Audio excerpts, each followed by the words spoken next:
Turma do Propósito, que alegria, irmãos, poder chegar até você. Uma boa noite. O primeiro dia da semana, e nós estamos aí também começando um novo livro, o livro de Deuteronômio, o último livro do Pentateuco, o quinto livro da Bíblia. Parabéns você que não desistiu. Muito obrigado você que se juntou a nós. Seja bem-vindo. Nós somos mais de 720 pessoas. Vamos lembrar, os passos do nosso grupo são simples. Ler um capítulo da Bíblia por dia, lembrando que todos os dias nós mandamos aí o link, não enche o seu celular para ficar tranquilo, o link para que você possa acessar o vídeo e assistir aí a explicação do dia. Oramos todos os dias também por você, pelas manhãs, pelas madrugadas, oramos pela sua vida e nós convidamos você também a orar. Coloque diante do Senhor a sua petição todos os dias. E lembre-se, meu irmão, também, nós estamos buscando, todos nós, mudar. Todos nós precisamos de mudança. Escolha um hábito que te faz mal, que te prejudica, que você gostaria mesmo de se ver livre, de mudança. Coloque diante do Senhor, peça ao Senhor força e tente mudar. Vamos juntos nessa caminhada, conte com o Senhor também. Vamos lá para Deuteronômio, capítulo 1, irmãos. Nós vamos estudar. Esse nome, Deuteronômio, foi dado pelos tradutores ali da Septuaginta. Significa repetição da lei. No hebraico é interessante porque o nome desse livro é exatamente as primeiras palavras aí do versículo 1. Em hebraico significa, são essas as palavras. Esse é o nome do livro em hebraico. Eu não vou arriscar aqui pronunciar a palavra hebraica, porque eu sou péssimo em pronúncias aí, tanto do hebraico quanto do grego. Mas só trazer essa curiosidade para os irmãos. E a gente vai ver aqui que o capítulo 1 de Deuteronômio vai trazer para nós exatamente um resumo de como foi a história até que o povo fosse aí, recebesse a consequência, o castigo do Senhor e retornasse na direção do Egito, onde ele vagou ali durante 40 anos. Então nós vamos ver, e vamos dividir aqui em partes para ficar fácil, você já leu o capítulo em casa. Então a primeira parte, nós vemos aí, Moisés ele relembra a jornada. Ah, tá, só um detalhe interessante, você pode pensar assim, pastor, Moisés escreveu os 5 primeiros livros, né? Sim, mas o livro de Deuteronômio fala sobre a morte de Moisés, seu sepultamento, etc. Como assim? Ele descreveu a sua morte antecipadamente? Não, irmãos, nós acreditamos que parte do livro de Deuteronômio foi escrito por Josué. Nós acreditamos assim que Josué foi alguém utilizado por Deus aí para escrever parte desse livro, e principalmente esse episódio aí da morte de Moisés. E o conteúdo aqui também, de Deuteronômio, todo ele é uma narrativa de Moisés, você vai poder perceber isso de uma maneira clara. Então, a primeira parte que vai do versículo 1 ao versículo 5, nós temos aqui uma lembrança, né, um relembrar da jornada. Como é que o povo de Deus saiu ali, aqui diz, são essas as palavras de Moisés, falou todo Israel, da além do Jordão, no deserto, na Arabá, de fronte ao mar, Sufim, e aqui você vai perceber que é uma lembrança, né? São essas as palavras que Moisés falou a todo Israel, além do Jordão, no deserto. Moisés ele começa relembrando então a jornada do povo de Israel, desde o Egito até o limiar aí da terra prometida. Então, irmãos, preste atenção. Às vezes nós chegamos muito perto na nossa jornada de nos tornarmos aí vitoriosos, mas nós esmorecemos ao longo do caminho. Eu quero dizer para você, não esmoreça. Não faça como o povo de Israel. A jornada, irmãos, era de mais ou menos 40 dias. O Senhor preparou o povo durante 2 anos para chegar lá. E quando o povo chegou lá, 2 anos, preparado, estruturado, com todas as leis, tabernáculo, etc., o povo se afrouxou, não teve coragem, recuou, e isso foi algo extremamente triste. Agora, o que a gente aprende aqui nessa primeira parte? É muito importante a gente relembrar a nossa jornada. Meu irmão, quando a gente relembra a jornada, a gente lembra de onde saiu, lembra de onde está e lembra para onde vai. Entre o caminho, né, a origem da sua jornada e o destino final, eu queria que você pensasse onde você está hoje. Porque Deus tem um projeto para a sua vida que é fazer você um discípulo parecido com Cristo. Esse é o projeto final do Senhor. De onde você saiu, meu irmão, quando você conheceu a Cristo? Onde você está nessa jornada? Você progrediu, você andou, você caminhou ou você está estagnado? Como é que é? Você está cumprindo as promessas de Deus para a sua vida? Você está servindo a Deus naquilo que Ele te chamou para fazer? Ou você está aí meio que perdido como esse povo no deserto? Pensa um pouquinho, porque o Senhor ele tem uma jornada para cada um de nós. A carta do apóstolo Pedro vai dizer que nós somos peregrinos aqui. Se a gente chama o Senhor de Pai, é isso que ele diz lá, nós devemos nos portar com temor durante o tempo da nossa peregrinação. Nós somos forasteiros aqui. Então, da sua origem até o seu destino, qual local que você se situou? Você sente que você progrediu, quase que não saiu do lugar, está no mesmo lugar, está perto, chegou perto, voltou atrás. Pensa aí, meu irmão. Nós temos também, do versículo 6 ao 8, a lembrança de que Deus tinha uma promessa para eles. Aqui no versículo 6 e 7 diz assim, o Senhor nosso Deus falou em Horebe dizendo, vocês estão há bastante tempo neste monte, voltai-vos e fazei-vos a viagem e ide à região montanhosa dos amorreus. Então o povo estava muito tempo ali, o Senhor disse, vocês estão demorando, eu dei uma ordem, vocês estão demorando, vão. O Senhor queria que eles tomassem posse da terra, Deus ordena que o povo avance. E irmãos, quantas vezes diante das promessas de Deus, nós ao invés de sermos ousados, nós temos um espírito de covardia. Quer ver uma coisa? Por exemplo, Jesus nos deu uma ordem para a gente fazer discípulos. Ele diz, todo poder foi me dado no céu e na terra. Então Jesus está lembrando que ele manda. Aí ele diz assim em Mateus, no último capítulo, nos últimos versículos, todo poder me foi dado no céu e na terra. Ide, portanto, e fazei discípulos de todas as nações. Jesus mandou que nós fizéssemos isso. Aí você não faz porque você tem medo de falar, você tem medo dos resultados. Gente, foi Jesus que disse que tem toda a autoridade, que nos mandou fazer isso. Então se ele mandou, se ele ordenou, é porque ele vai fazer isso através de nós, mas nós não nos apossamos das promessas. Aliás, nós queremos aquilo que para nós parece ser interessante, principalmente coisas, mas nós não temos nenhuma dedicação em fazer, muitas vezes, nenhuma dedicação em fazer cumprir a vontade de Deus que está relacionada a pessoas. Jesus, por exemplo, disse que os campos estão brancos prontos para ser colhidos. A seara é enorme, está tudo pronto, mas os trabalhadores são poucos. Então, irmãos, para dizer isso para você, nós temos uma promessa diante de nós, temos as garantias diante de Deus que tudo isso vai acontecer e nós teimamos em não obedecer. Nós preferimos ficar estagnados no deserto, sem ver a nossa vida ir para frente, do que obedecer ao Senhor. E o Senhor vai nos empurrando, vai dizendo, olha, a oportunidade está aí, a oportunidade está aí, aproveite, faça. E nós muitas vezes fingimos que não é conosco que o Senhor está falando. Então deixa eu dizer para você, meu irmão, Deus não vai te cobrar de coisas que você não pode, que não estão ao seu alcance. Deus vai te cobrar, Deus naquele dia vai exercer o juízo cobrando você daquilo que você poderia ter feito com o que estava perto de você e não fez. Tá? E você precisa agir. Você precisa agir. Diante das oportunidades, o que resta a você é obedecer. É de fato agir, é obedecer e fazer o que Deus colocou diante de você. Não pensa que surgiu uma oportunidade para fazer algo por alguém, você pensa, nossa, fulano de tal podia estar aqui para fazer isso. Não, meu irmão, se vier até você, faça você. É Deus chamando para que você obedeça, para que você cumpra a vontade dele. Não fique estagnado. Haja, tenha coragem. Aqui também, no capítulo 1, do versículo 9 a 18, Moisés fala que esse povo, o Senhor havia abençoado, ele disse aqui, olha, vocês são como as estrelas do céu. E ele diz, eu não estou reclamando, versículo 11 ele fala que o Senhor vosso Pai, Deus vosso Pai, vos faça 1000 vezes mais numerosos do que sois e vos abençoe. Moisés está dizendo. Mas como é que eu vou suportar isso sozinho? Não seria possível para mim carregar todo esse fardo. Então o que ele faz? Ele conta aqui que nessa jornada ele decidiu dividir a carga, nomeando chefe de milhares, chefe sobre 100, chefe sobre 50 e chefe sobre 10, bem como oficiais em todas as tribos, pedindo que aquelas pessoas tivessem temor na hora de julgar os seus irmãos. Então Moisés lembra sobre essa organização que eles surgiram. Eles não estavam chegando de qualquer jeito nos limites para poder possuir a terra. Eles tinham uma organização, eles tinham uma estrutura social que funcionava. Ou seja, Moisés mostrou que a falha não foi no planejamento, a falha para adentrar a terra prometida ali não estava em Deus, porque Deus havia prometido, não estava na viagem, porque a viagem chegou ao fim, não estava em Deus, porque Deus havia prometido, era só tomar posse, e o próprio Deus incentivava, não estava na estrutura social, por quê? Porque Deus providenciou a gente para poder dividir com Moisés a carga. Sabe onde estava o problema? O problema estava na falta de fé, que é narrado aí do versículo 19 ao versículo de número 33.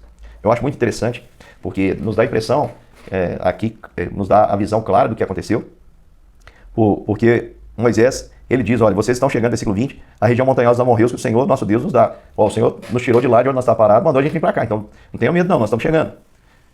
Eis que o Senhor teu Deus, versículo 21, colocou essa terra diante de ti, sobe, possua, como te falou o Senhor, Deus teus pais, não temas e não te assustes. Moisés falou, olha, não temas, vamos. Sabe o que o povo fez? O povo chegou para Moisés e falou assim, olha, vamos mandar homens que vão diante de nós para que espiem a terra e nos digam o caminho que devemos subir. Então, a princípio Moisés gostou da ideia porque ficou parecendo uma estratégia militar, vamos mandar espiões. Isso me pareceu bem, diz o versículo 23, de maneira que tomei entre vós 12 homens, um de cada tribo, e eles foram, subiram a região, voltaram trazendo caixa de uva e disseram que a terra era muito boa. Só que quando eles trouxeram um relato, o que aconteceu? Ao invés das pessoas atentarem para as qualidades, elas atentaram para os desafios. Porque naquele momento do relatório, Moisés falou, já sabíamos que a terra é boa, a gente já sabia porque Deus tinha prometido e Deus não mente, vamos subir. Porém, o povo, diz o versículo 26, não quis subir. E é interessante, pessoal, porque quando os espias relataram ali, Caleb rasgou as vestes, tentou convencer a congregação a não fazer isso, os espias a não dar esse relatório, mas aqui no versículo 27 diz que as murmurações deles foram feitas nas tendas, olha só, murmurastes nas vossas tendas e disseste. Imagina o povo lá comendo, né, em casa, a mulher, o marido, os filhos, e eles difamando e reclamando do Senhor ali, não em público, mas nas tendas, dizendo, tem o Senhor contra nós, ódio, por isso tirou da terra do Egito, para nos entregar nas mãos dos amorreus. E eles perguntam, para onde subiremos? Nossos irmãos fizeram com que se derretesse o nosso coração, dizendo que aquele povo lá é alto, que as cidades são fortificadas, que lá tem gigantes. Mas aí Moisés disse, olha, então vos disse, não vos espanteis nem temais. O Senhor vosso Deus que vai diante de vós pelejará convosco. Mas nem por isso, versículo 32, creram no Senhor vosso Deus. E olha o que Moisés diz para o povo, olha que marcante as palavras, versículo 30 e 31. Segundo tudo que fez conosco diante de vossos olhos no Egito, como também no deserto, onde viste do Senhor vosso Deus, nele vos levou como um homem leva seu filho por todo o caminho, pelo qual andastes até chegares a esse lugar. Moisés está dizendo, Deus cuidou de nós como um pai cuida de um filho. Ele foi adiante de nós por todo o caminho para procurar... que foi adiante de todos nós, no caminho para procurar o lugar onde devias acampar, de noite no fogo para mostrar o caminho por onde havias de andar, e de dia na nuvem. E apesar das palavras de Moisés, diz o versículo de número 34, que o Senhor vai punir a falta de fé daquele povo. Então, meus queridos irmãos, o problema, como eu falei, não está na jornada, Deus completou a jornada, não está em Deus, porque Ele deu a promessa, não está na estrutura social, porque estava bem dividida, tinha os líderes, o problema está aqui, na falta de fé. Aquele que crê, irmão, verá o impossível acontecer, mas o que não crê não tem nem como agradar a Deus. Sem fé é impossível agradar a Deus. No entanto, tudo é possível ao que crê. Então a falta de fé, ela vai gerar consequências de juízo, que está aí no versículo 34 a 36. O Senhor ouviu a voz e indignou-se, dizendo, certamente, os homens dessa geração perversa, ninguém vai entrar na terra, a não ser Caleb, filho de Jefoné. E aí aqui Moisés também fala que até ele, versículo 37, Também contra mim se indignou o Senhor por causa de vós, dizendo, também tu não entrarás. Por que ele indignou com Moisés? Vamos lembrar que Moisés, ali naquele episódio da rocha, falou, tanto ele quanto Arão, falou irrefletidamente, e o Senhor não permitiu que nem ele nem Arão também entrassem na terra prometida. E o Senhor diz, Josué, esse que está com você, esse você prepara ele, Josué filho de Nun, versículo 38, ele estará, anima-o, porque ele fará que Israel receba essa terra por herança. E olha a palavra do Senhor. E os vossos meninos, de quem dissestes, por presa serão, os vossos filhos vão virar os guerreiros que vão tomar essa terra. Eles hoje nem sabem distinguir entre bem e mal. Esses ali entrarão, e a eles darei a terra, e a eles a possuirão. Vocês, portanto, virem e partam para o deserto pelo caminho do Mar Vermelho. Olha o que Deus mostrou, a consequência do pecado desse povo, da falta de fé. Então, irmãos, a nossa falta de fé, ela tem consequência. Nesse caso aqui foi o atraso de uma geração. Talvez, irmãos, Deus tenha um plano maravilhoso na sua família. O que você decide hoje, você está prejudicando a sua família talvez por uma geração inteira. Tem um pastor amigo meu que conta a história, né?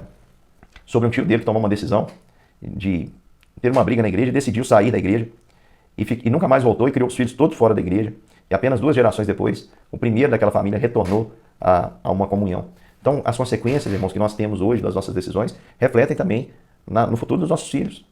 Se você, meu irmão, se empenha em servir o Senhor e agradar o Senhor, você pode ter certeza. O seu filho está vendo o seu exemplo, vai aprender com o seu exemplo e vai ser uma bênção nas mãos do Senhor, com certeza. Pode ser que ele desvie, pode ser que ele passe por problemas, que ele tenha luta, pode ser, todo mundo está sujeito a isso. No entanto, irmãos, você vai deixar o seu exemplo. Nesse caso aqui, a vergonha daqueles homens que viram todas as coisas acontecerem, desde o Egito, no deserto, chegaram até o limite da bênção e recuaram, tiveram medo. Então eles atrasaram uma geração. O povo poderia ter tomado aquela terra, poderia ter se multiplicado, e a vida desses filhos poderia ter sido muito mais fácil. Mas eles estavam com peninha dos filhos, eles acabaram prejudicando os filhos. Então cuidado quando você fica tentando poupar o seu filho de servir o Senhor, com medo dele se machucar, etc. Meu querido irmão, deixa ele servir o Senhor, deixa ele passar por lutas. Nós que somos pais aí de crianças, pré-adolescentes, às vezes nossos filhos começam a fazer alguma coisa na igreja, são criticados, a gente quer tomar atitude, tirá-los de tudo, para com isso. Explica para ele que é assim mesmo, que é difícil, mas que ele tem que suportar porque ele está fazendo por Cristo, ele não pode desistir, ele não tem o direito de desistir, e que ele continue a fazer. Que ele enfrente as lutas, com coragem, não com covardia, não fugindo. Mas que ele encare os problemas, lide com eles, sofra com eles, aprenda e cresça. Porque, irmãos, a gente tem que aproveitar a oportunidade hoje, amanhã pode ser tarde demais. No caso aqui, o povo tinha a promessa da parte do Senhor de adentrar a terra. Como consequência, o Senhor falou, meia volta. Preste atenção. Se o Senhor abençoou, abençoado está. Lá no Horebe, o Senhor falou, vai, eu estou mandando. Se esse povo, irmãos, não liga para espia, sobe de qualquer forma, sobe ali, eles tomariam a terra tranquilamente, porque o Senhor prometeu. Como eles duvidaram o Senhor, agora o Senhor diz, nem que vocês queiram agora, vocês farão isso. Então cuidado, irmãos, as oportunidades que o Senhor coloca diante de nós, Ele também tira. Entendeu? Lembra-te, pois, onde caíste, arrepende-te e volta à prática das primeiras obras, senão virei contra ti e moverei de ti o teu candeeiro. É o Senhor que diz isso. Portanto, irmãos, a gente tem que entender o seguinte, o Senhor nos dá a oportunidade e o Senhor também tira. O que a gente aprende aqui com esse texto, irmãos? A gente aprende o seguinte, a aplicação aqui para Deuteronômio capítulo 1. Vamos lá. Na sua jornada, relembrando a sua jornada, de onde você saiu espiritualmente falando, e onde você está na sua caminhada como discípulo. Está perto do alvo, está longe, está estagnado, está retrocedendo. Pense bem no ponto em que você se encontra. Pense também sobre as promessas de Deus. Você tem tido coragem diante da promessa de Deus ou você tem tido covardia? Você tem recuado? Avance, meu irmão, em nome de Jesus. Cumpra a vontade de Deus, especialmente tocante naquilo que o Senhor requer de você, que é o seu serviço a Ele, de cunho espiritual, fazer discípulos, evangelizar. O Senhor tem promessas para nós. Você, meu irmão, tem se organizado na sua caminhada? Como assim? Você não pode caminhar sozinho. A obra que o Senhor nos chamou para fazer, Ele nos chamou para fazer em conjunto. Você precisa de um corpo, de uma igreja, tem gente ajudando? Se não, meu irmão, como é que está a sua comunhão? Se não está boa, procure pessoas, porque você não é capaz de fazer sozinho, você não tem todos os dons, você precisa de gente. Porque senão você pode falhar pela falta de estrutura. Moisés não falhou nisso. Como está a sua fé? Você tem tido fé para encarar os gigantes, as fortalezas? Lembre-se, irmãos, que o Senhor é com você para te fazer mais que vencedor em qualquer que seja a situação. A gente nunca perde. A gente sempre ganha se nós estivermos agindo em nome de Jesus. Então lá no seu trabalho, você está enfrentando lutas, encare de frente, meu irmão. Ah, mas eu posso perder o emprego. Se você está lutando por algo justo, irmão, não preocupe com isso não. O Senhor vai prover para você todas as coisas. Vá à frente, na sua casa, no seu trabalho, na sua escola, no seu dia a dia, confie no Senhor. Porque maior é o Senhor do que os seus desafios. O Senhor que manda você obedecer, Ele não te abençoaria no momento que você o obedecesse. Siga firme, fique adiante. Meu querido irmão, não experimente, não arrisque experimentar a questão. Não arrisque experimentar o perder aí, não arrisque o experimentar perder essa bênção da parte do Senhor. A parte do Senhor tirar de você a oportunidade de fazer a diferença. Eu coloquei a mão aqui porque eu tive que conectar, o celular está descarregando, tá, irmãos? Mas só para dizer isso, não perca a oportunidade de fazer a diferença. Porque pode ser que o Senhor hoje te chama para servi-lo. Amanhã aí você fica, não quero, e fica menosprezando a oportunidade que o Senhor dá, o privilégio que o Senhor dá, amanhã você pode desejar isso e o Senhor tirou de você. Isso acontece com muita frequência, mais do que você imagina, porque o Senhor, meu irmão, Ele é bondoso, Ele é misericordioso, Ele aceita o meu serviço e o seu, mas se nós o menosprezarmos, vamos lembrar que o Senhor é fogo consumidor e ninguém zomba dele, não devemos zombar e nem tentar o Senhor nosso Deus. Precisamos nos apresentar diante dele com quebrantamento, alegria e gratidão pela oportunidade que ele nos dá de servir. O povo aqui, depois do Senhor ter tirado a bênção, queria subir. O Senhor disse, olha, não, Senhor, não suba porque eu não vou com vocês. E diz o texto que eles foram consumidos pelos amorreus, que os perseguiram como abelhas. Você entendeu? Enquanto Deus está te mandando avançar, avance. Porque ele tem um compromisso com você, os problemas não vão te alcançar. Mas se o Senhor tirar de você essa bênção por causa da sua negligência, não avance, meu irmão. Porque você vai sucumbir, porque você foi negligente, desobediente ao Senhor e desprezou o Senhor. Eu espero que isso fique guardado para você, essa repetição da história de Israel. Sirva também para que você reflita sobre a sua jornada como cristão. Meu querido irmão, um grande beijo, até amanhã. E a gente continua aí o livro de Deuteronômio.